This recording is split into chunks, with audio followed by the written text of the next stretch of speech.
Why hello there, I'm fantasy author Dianna Gunn, and today I'm here to share how you can protect your mental health when you're writing about characters with depression.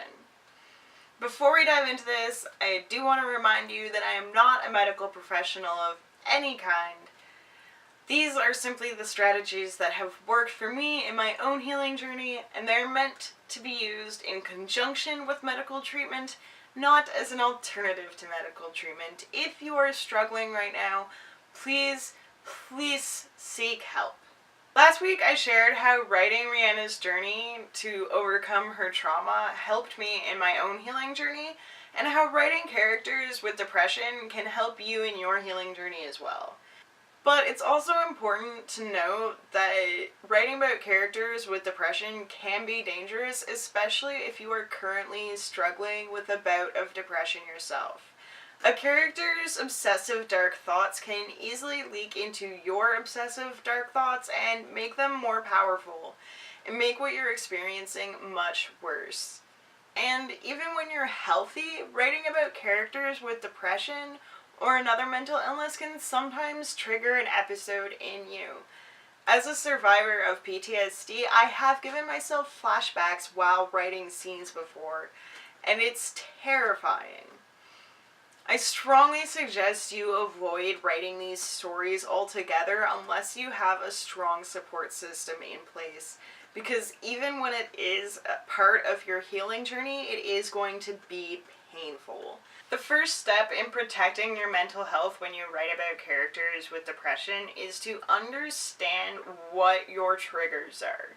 And the easiest way to do this is to examine what triggers you in other people's stories. What hurts you? What has sent you into an episode when you have found it in fiction? For example, I used to struggle with self-harm a lot, and sometimes when I encounter a depiction of self-harm in fiction, it really throws me for a loop, and if I'm not having a good day, it can take my thoughts to some really dark places. I'm aware of that, and so I'm able to make a conscious decision about whether or not I want to include that in my stories at all. And if I want to include it, how much of it I want to get into and what I'm going to do in order to protect myself during that time. These are all decisions I wouldn't be able to make if I didn't understand my triggers. So today I'm going to leave you with a quick exercise to determine what your triggers are.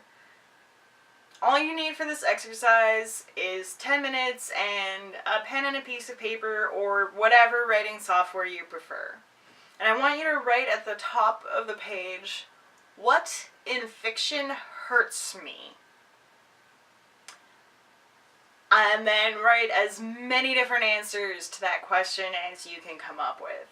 Once you've got a list of triggers, you can consciously decide whether or not to include these things in your fiction.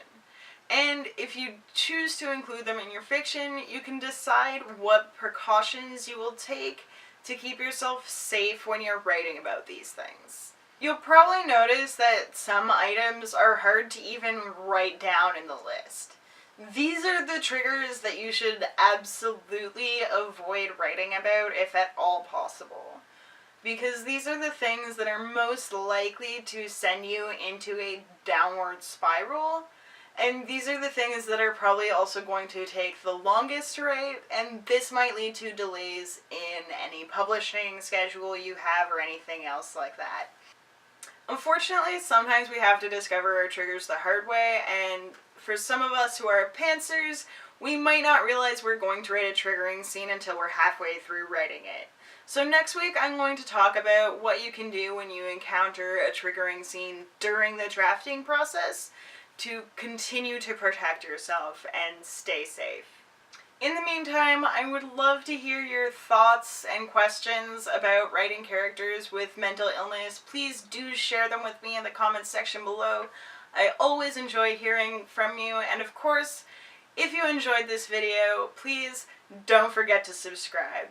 Thank you so much for watching. I am fantasy author Dianna Gunn, and I will see you next Friday.